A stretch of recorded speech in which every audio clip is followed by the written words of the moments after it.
আসসালামু আলাইকুম। আপনারা সবাই কেমন আছেন? আলহামদুলিল্লাহ, আপনাদের দয়ায় আমি অনেক ভালো আছি। আজকে শুক্রবার, তাই একটু ঘুরতে বের হচ্ছি। আজকে আমরা যাব জিয়া উদ্যানে ঘুরতে। আমি এখানে হেঁটে হেঁটে যাচ্ছিলাম বাসে ওঠার জন্য, তো ফাইনালি আমাদের বাস চলে আসে, তো আমি বাসে উঠে পড়ি। আর বিশ্বাস করবেন না, আপনারা তো জানেনই যে আমি বাসে উঠতে পারি না। অনেক বেশি মাথা ঘুরেছিল, তার উপরে আপনি ঢাকা শহরে বের হবেন আর জ্যাম পাবেন না, তা তো হতেই পারে না। যেখানে আমাদের যাওয়ার কথা অনেক তাড়াতাড়ি, আর সেখানে আমাদের অনেক বেশি লেট হয়ে যায়। অনেক বেশি বোরিং হচ্ছিলাম, আর এত বেশি গরম ছিল যা বলার বাইরে। আর এখানে বাসটা দাঁড়িয়েছিল একবারে আধা ঘন্টা। দেখতে পাচ্ছেন আমার সামনে কতগুলো বাইক, এটা হচ্ছে পাম্পের সামনে এভাবে লাইন দিয়ে দাঁড়িয়েছে তেল নেওয়ার জন্য। কথা বলতে বলতে আমরা জিয়া উদ্যানের সামনে চলেই আসি। আর ফার্স্টে গিয়ে আমি নিয়েছিলাম একটা ফুলের বুকে, কারণ আমার ফুল অনেক বেশি পছন্দ। আর কার কার ফুল পছন্দ অবশ্যই কমেন্টে জানাতে ভুলবেন না। বিশ্বাস করবেন না, এই যে আমার সামনে একটা বড় ভিড় দেখতে পাচ্ছেন, এটাতে কোনো মারামারি না গাইস, এটাতে হচ্ছে সেলিব্রিটির ভিড়। আমি তো ফার্স্টে ভেবেছিলাম মারামারি লেগে গিয়েছে এখানে।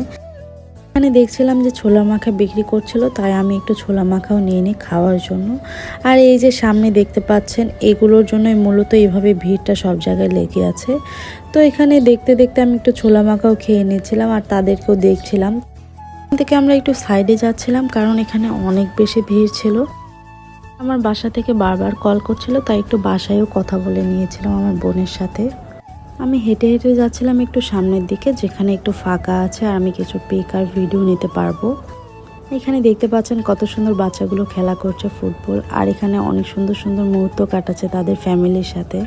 শুক্রবারে এসেছিলাম, তাই অনেক বেশি ভিড় ছিল। জিয়া উদ্যান কার কার পছন্দ অবশ্যই কমেন্টে জানাতে ভুলবেন না। তো এখানে এসে আমি একটু ভিডিও করে নিচ্ছিলাম, যেগুলো আমি অলরেডি আপলোড দিয়েছি ফেসবুক পেজে, অবশ্যই আপনারা দেখতে পেয়েছেন। আর এই যে হেঁটে হেঁটে যাচ্ছিলাম একটু বসার জন্য। আপনি জিয়া উদ্যানে আসবেন আর কন্টেন্ট ক্রিয়েটর দেখতে পারবেন না, সেটা হতেই পারে না। তো এগুলো দেখতে দেখতে একটু কর্নারে আমি বসেছিলাম, তো এখানে আমার বেশ ভালোই লাগছিল। আর এই চুড়িগুলো কেমন লাগছে অবশ্যই জানলাম। আর এই যে দেখতে পাচ্ছেন আমার আশেপাশে কত পাখির জোড়া বসেছে, আর আজান দিচ্ছিল, তাই আমি চুপচাপ বসেছিলাম এখানে। সন্ধ্যা হয়ে যাচ্ছিল, তাই বের হয়ে জিয়া উদ্যান থেকে। আর এই আইসক্রিমটা আমার ছোটবেলায় অনেক বেশি পছন্দ ছিল। বসেছিলাম একটু ফুচকা খাওয়ার জন্য। আর আপনারা তো জানেনই যে ঠাকুরগাঁর ফুচকা বেস্ট একটা ফুচকা, আর কোথাকার মতো হতেই পারে না। আর এখানে তো ফুচকার নামে তারা ডাকাতি করছে, কারণ এক প্লেট ফুচকার দাম নাকি 90 টাকা এখানে। আর এই যে এগুলো দেখতে পাচ্ছেন, এগুলো হচ্ছে রেজিন দিয়ে বানানো। আর রাস্তা দিয়ে যাওয়ার সময় দেখি পাশেই একটা কেক বিক্রি করছে, তো সেখান থেকে আমি এক পিস কেক নিয়ে নিই, কারণ কেক খেতেও মন চাচ্ছিল আমার। তো রাস্তার এই পার থেকে আমরা ওই পারে চলে আসি, কারণ এখান থেকে আমরা বাসে উঠবো। বাসে আর ভিডিও করা হয় নাই, ডিরেক্ট আমরা রিক্সায় করে এখন চলে যাবো আমাদের বাসায়।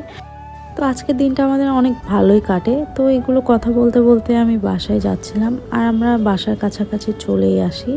তো এই যে আমি চলে এসেছি আমাদের বাসার রোডে।